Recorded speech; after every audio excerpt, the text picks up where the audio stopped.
16, 17 years in my marriage, I strayed from my marriage and had an affair. I started drinking a lot more and discovered drugs. I started spiraling worse and worse out of control.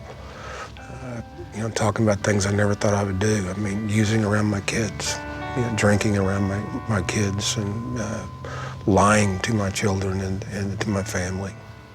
There was a man I met at one of the treatment centers who said, when you're ready, when this point comes in your life where you have no place else to turn, call me.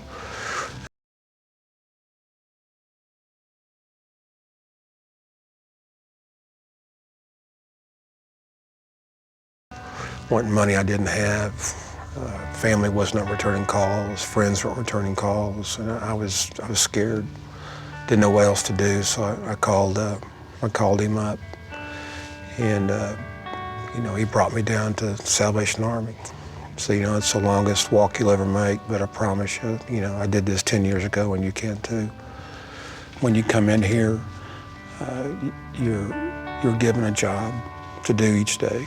You take pride in that job, build respect with your fellow workers out there in Dock Inn, and get some self-worth again, because I had no self-worth when I was out there.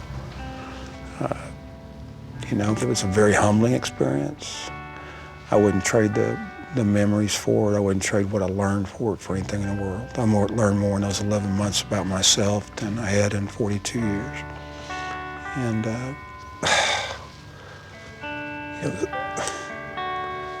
7 years ago at this time, my children were not in my life. They were, I'll use the word ashamed of their father, afraid for their father, scared.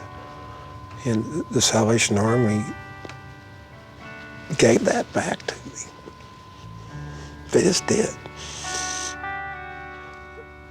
They gave me a chance for redemption.